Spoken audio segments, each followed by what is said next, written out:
peut pousser des cris de joie pour manifester notre gratitude et notre reconnaissance à la mort et à la résurrection du Seigneur. Est-ce qu'on peut manifester cela, s'il vous plaît? Alléluia. Le diable, tu es prêt pour ta prestation? Chacun va prester ce matin. Je vous ai déjà prévenu. Si tu viens ici et puis tu arrêtes et puis tu n'as pas pu, ça c'est ton problème. Mais néanmoins, je t'ai averti. Alléluia. Quand je priais, le Seigneur m'a dit que cette année, cette Pâque doit être la Pâque de louange et d'adoration. J'ai prévenu le groupe musical déjà pour ça. Ça veut dire que c'est la Pâque de la joie.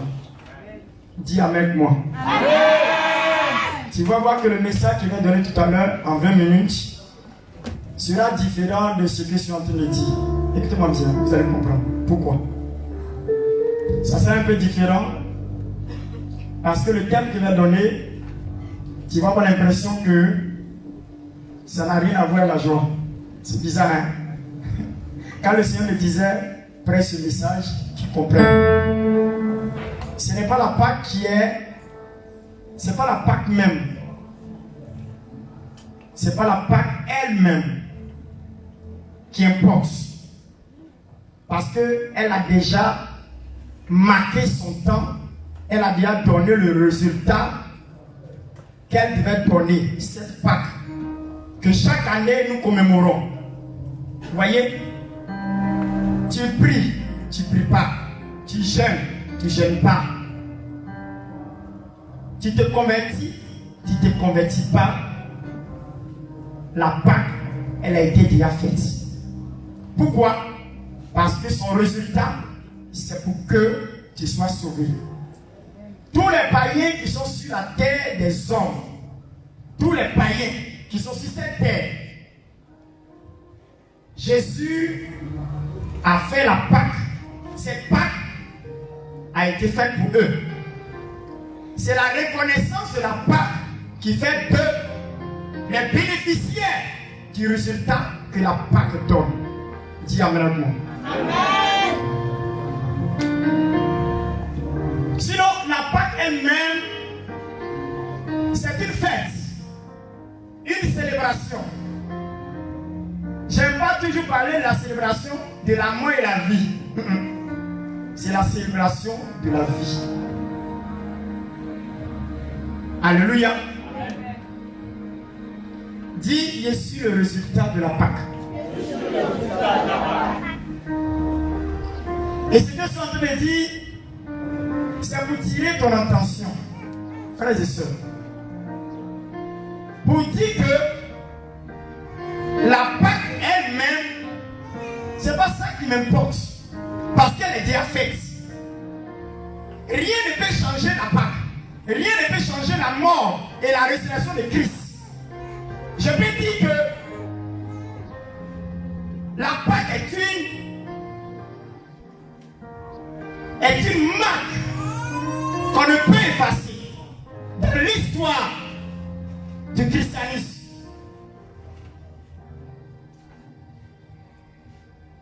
Elle est acquise. La Pâque est acquise. C'est fait. Dis à ton projet, c'est fait. Qui peut changer ça? Dis à ton projet, qui peut changer ça?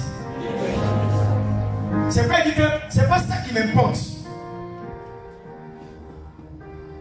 Mais c'est l'après Pâques qui m'importe. Après que Jésus est passé de la passion jusqu'à sa mort et à sa résurrection, qu'est-ce que nous avons fait de ça? C'est ce qu'il s'agit.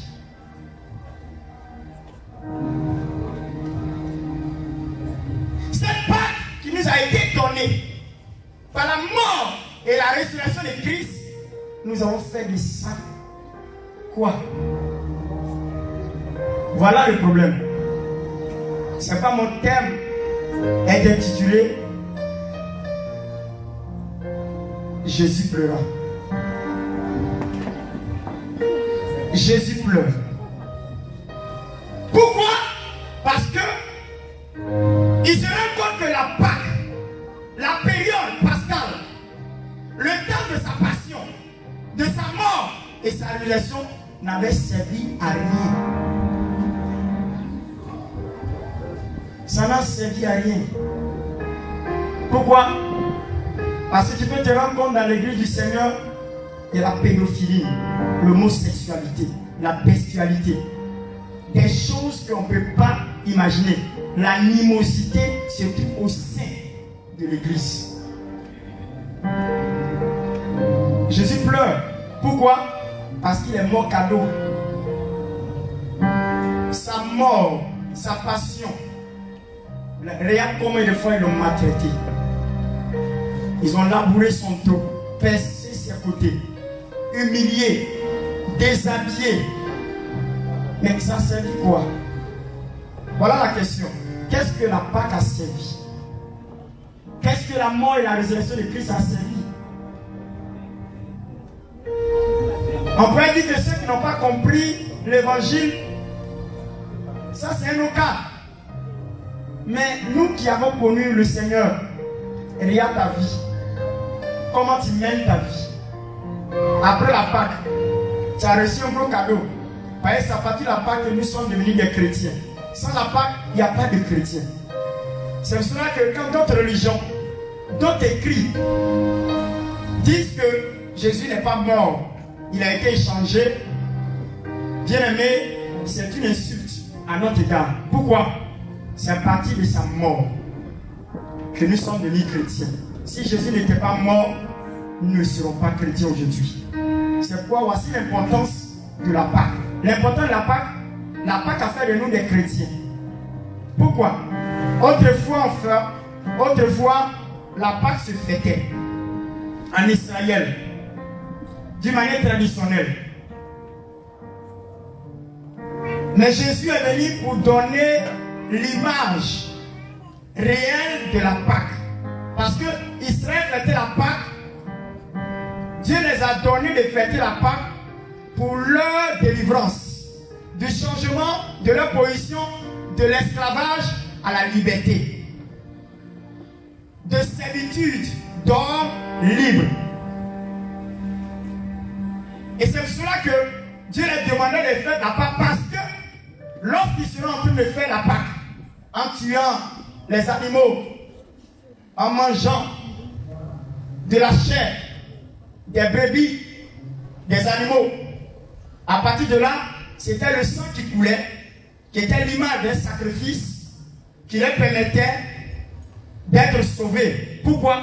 Parce que Dieu viendra pour les faire sortir de l'Égypte, pour qu'ils passent à atteindre l'objectif pour lequel Dieu les a choisis. Vous voyez ce passage? C'est cela que le jour où le peuple a été libéré de l'Égypte pour aller dans le désert et conduit à Canaan, ce jour-là, il dit qu'il y a une Pâque spéciale. Lorsqu'ils vont tuer les animaux, qu'on le mette sur les linteaux des portes. Parce que lui, Dieu, il va passer. La seule chose qui va préserver les gens, c'est le sacrifice. Le sang. Dis le sang. Il n'y a pas plus grand sacrifice que le sang. Quand les gens font des sacrifices de sang, ça engage la vie.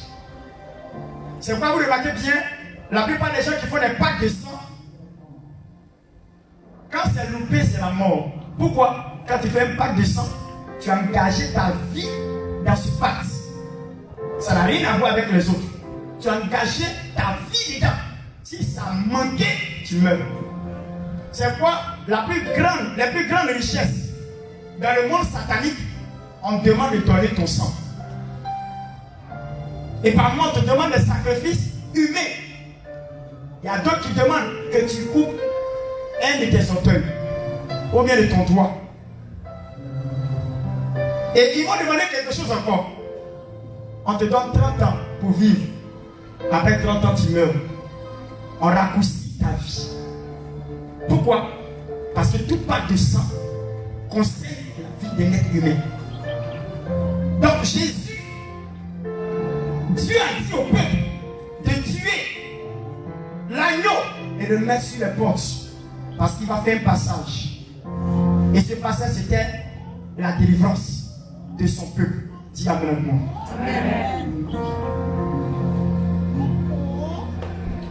Et je presse ce message pour vous dire, ce n'est pas la Pâque qui m'importe, mais c'est après la Pâque.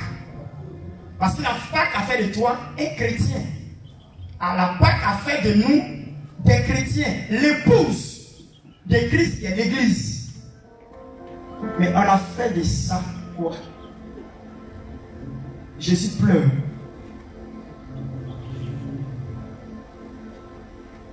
Cette année, la Pâque en Côte d'Ivoire, c'est une Pâque spéciale parce que quand tu fais une Pâque, ça veut dire que Dieu est en train d'engager un combat dans ta vie pour que tu passes à une autre étape de ta vie.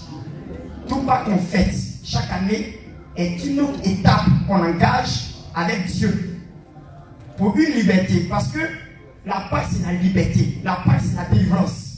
La Pâque, c'est de passer outre. La Pâque, c'est un passage.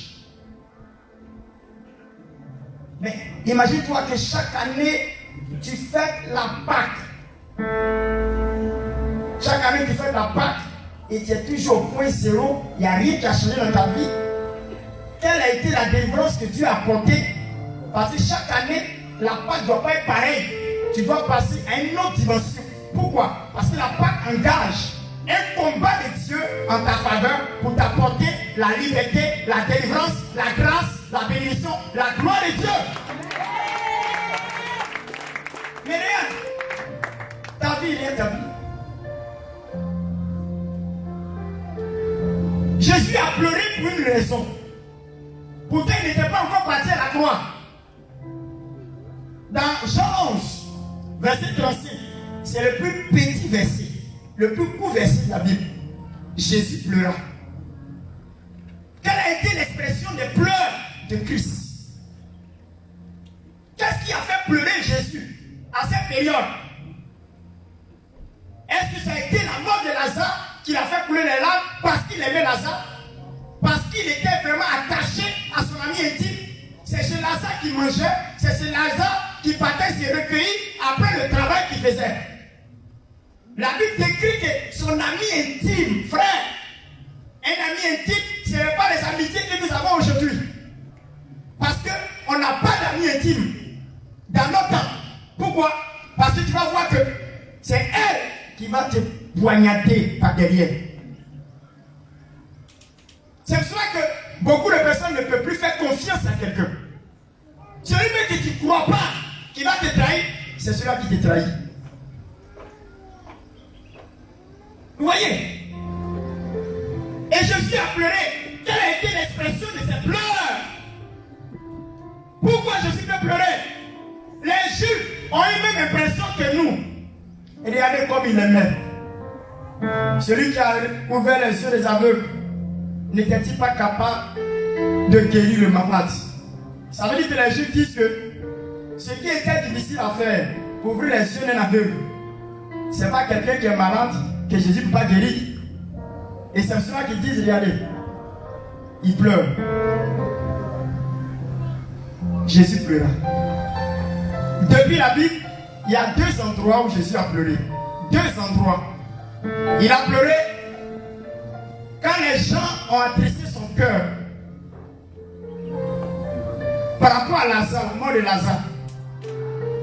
Et la Bible dit que l'autre pleur a été engagé lorsqu'il a pris le chemin, il partait à Jérusalem. Pourquoi? Parce qu'il a pleuré sur Jérusalem. Pourquoi il a pleuré sur Jérusalem? Ce que Jérusalem devait devenir, ce que Jérusalem devait être pour lui, a été changé à un endroit de bain de sang. Pourquoi? Parce que Jérusalem allait crucifier le Christ, le Messie. Or, Jérusalem signifie cité de paix.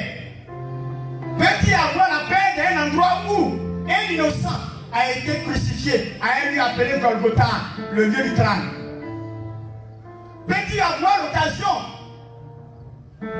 d'appeler Jérusalem cité de paix pendant que sur toute la passion de Christ, c'est à Jérusalem qu'ils l'ont chicoté? Les gens étaient en train de crier Hosanna au pied des cieux avec les rameaux parce qu'ils rentraient, ils ne savaient pas qu'est-ce qu'ils étaient en train d'acclamer. Ils acclamaient quelqu'un qui allait être crucifié et ils ne savaient pas. Pour eux, c'est une joie inexprimable. Christ est sur un nom.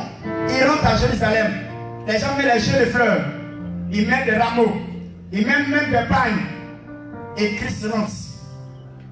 Pendant qu'il rentrait, il savait ce qui allait se passer. Jérusalem est devenu un lieu de tuerie, un lieu de guerre, de malfaiteurs, un lieu où on condamne même les innocents. Or, autrefois, dans son image, Jérusalem était considérée cité de paix. Dites-moi, un endroit peut être la paix où on peut tuer un innocent? C'est possible? Où est le sens de Jérusalem? Et la Bible déclare que Jésus a pleuré sur Jérusalem. Voici la deuxième fois Jésus pleure. Pourquoi? Parce qu'ils allaient le crucifier. Pourquoi? Parce que le nom de Jérusalem n'a pas son sens. Mais spirituellement parlant, il a accepté pour que toi et moi, nous soyons sauvés. Il a accepté d'aller à la croix à Jérusalem, au lieu du crâne, où on tue les malfaiteurs, pour que toi et moi, nous ayons cette dignité que nous avons. On est chrétien grâce à la Pâque. Dis à ton prochain, nous sommes devenus chrétiens grâce à la Pâque. Si Jésus n'était pas mort, tu ne serais pas chrétien.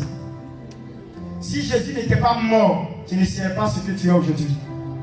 Car le résultat que la Pâque a donné, tu te lèves et puis tu dis c'est moi, c'est moi. Tu te lèves et puis tu dis c'est moi.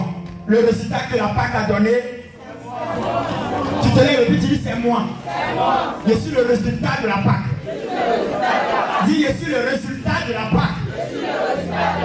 Ce que la Pâque a enfanté, c'est moi. Je suis l'enfant de la Pâque. Je suis l'enfant de la Pâque. Acclame le Seigneur. Tu peux t'asseoir. Vous voyez, Jésus pleure. Pourquoi? Il pleure. Pourquoi? Parce que les gens ne croient plus qu'il est capable de guérir l'âme. Ils sont obligés d'aller prendre des talismans, des médicaments pour venir faire des choses. Alléluia. Il y a la tante d'Élisée. Il a envoyé sa mère ici, que je l'ai reçue. Elle avait un problème au pied très grave. J'étais en train de causer avec sa tante, sa petite tante.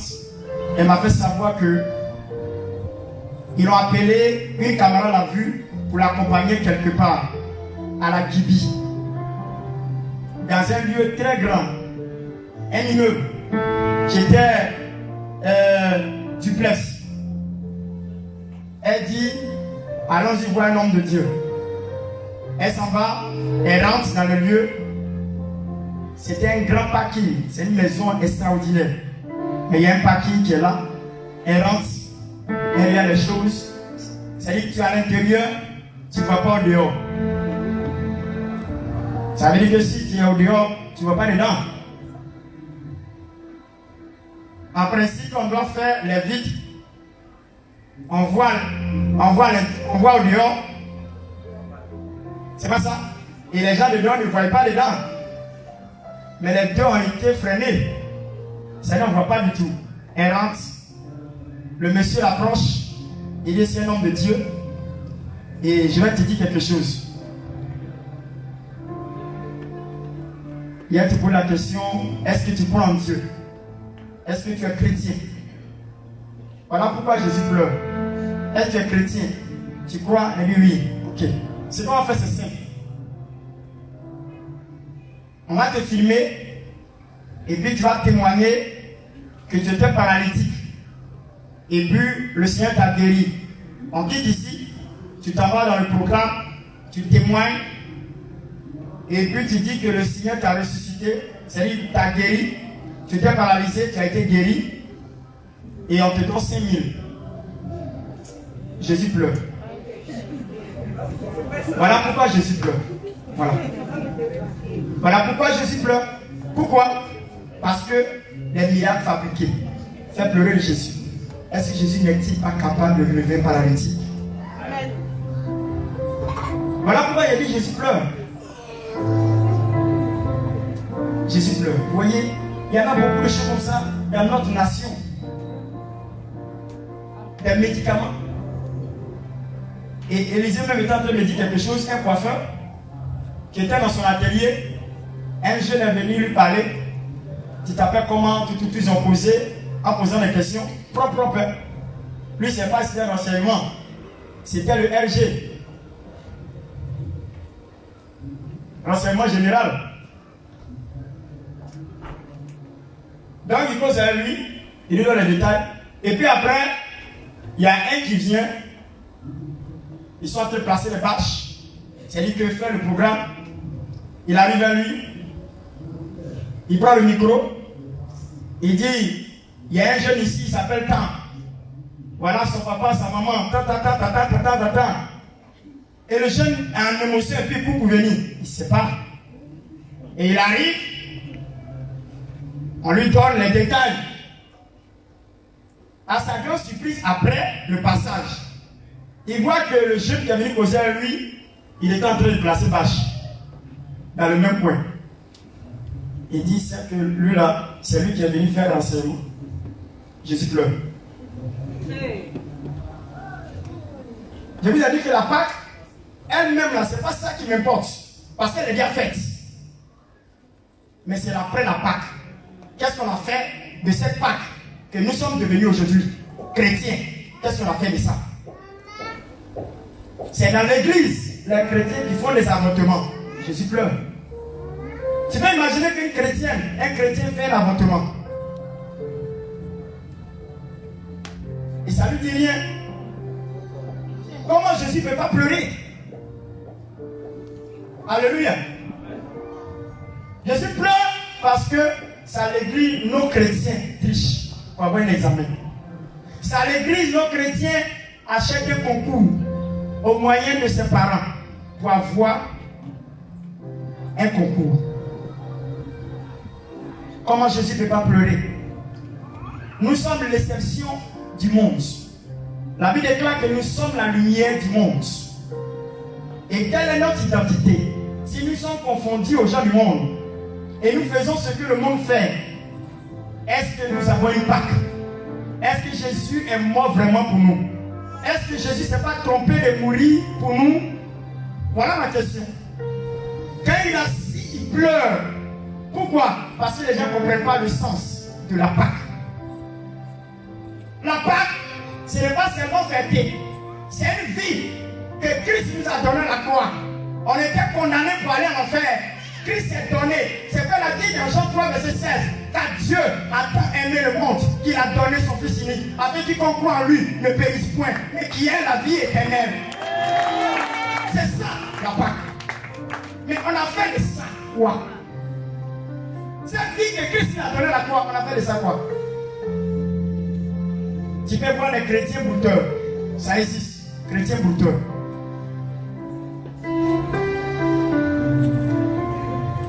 Il broute, il vient donner offrande au pasteur. Le pasteur sait qu'il est brouteur, mais lui, il a besoin de ses offrandes. Il peut donner les 2 millions, les 3 millions, le pasteur est content. C'est une abomination.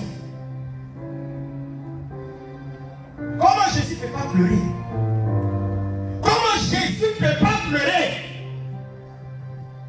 Si on ressemble aux gens du monde, on est mélangé au monde, on ne sait plus qui est chrétien. On est confondu avec le monde. Dis-moi ta Pâque. C'est la joie lorsqu'on fait la Pâque. Mais après cette Pâque fêtée, qui est la fête, quelle est ta vie? Comment conduire ta vie? Des chrétiens qui ont des maîtres. Des chrétiens qui ont des maîtres. Des chrétiennes qui ont des maîtres. Des chrétiens aussi qui ont des maîtresses. Comment Jésus ne peut pas pleurer pour ça? Dites-moi. Les chrétiens qui ne veulent plus respecter les choses de Dieu, ils ont une manière de faire. Comment Jésus ne peut pas pleurer? Quelqu'un qui donne sa vie pour toi. Je vous donne un exemple. Il va illustrer par une image. Tu avais ton ami, il t'aime bien. Ton ami là t'aime bien. Et puis il te donne un joli tricot. Un tricot polo. C'est joli. En tout cas, où il a acheté, ça lui a coûté cher. Parce qu'il t'aime. Et puis il te donne. Et il vient chez toi à la maison pour te saluer. On ouvre la porte. Le tricot est devant la porte comme c'est Pierre. Il n'y a pas une semaine de cela. Quelle sera la réaction de ton bienfaiteur? De celui qui t'a donné le tricot? Non, non, la question est posée. Il ne sera pas content. Il sera choqué. Hein? Il sera dessus. Il est choqué. C'est comme ça que Jésus est choqué de vous. C'est comme ça que Jésus est déçu de vous. C'est comme ça que Jésus aussi, il n'est pas content du tout. Pourquoi? Il n'y a pas plus gros cadeau que la vie. Il n'y a pas plus gros cadeau que la vie. Mais vous avez fait de cette vie quoi? Avortement. Chercheur de mari. Chercheur de mari, de femme. Buveur. Brouteur. Pédé. Lesbienne. Homme de pornographie. Masturbateur. Il est choqué. Tricot là, c'est un tricot. Ça, c'est rien. Ça ne fait pas la vie. Mais la vie elle-même. Voilà le problème. Le décor est planté. Voilà le message qu'il voulait vous prêcher ce matin. Prendre conscience après la Pâque. Prendre conscience que la Pâque est une continuité de vie. Jusqu'à ce qu'on connaisse ce qu'on appelle l'enlèvement. Pour qu'on puisse être avec le Seigneur dans la félicité éternelle. La nouvelle Jérusalem qui nous a promis. C'est un parcours. C'est un passage. Celui qui a fêté la Pâque, c'est celui-là même qui s'est converti. La Pâque, c'est le jour que tu es converti, c'est là que commence ta Pâque. Pourquoi? Parce que c'est le résultat de la croix qui a fait que tu as accepté Jésus comme sauveur maître personnel. Le jour-là, c'est le commencement de ta Pâque. Parce que le résultat que la Pâque va produire, c'est ta conversion. C'est ça, la Pâque. Les gens prêchent la Pâque, ils ne savent pas.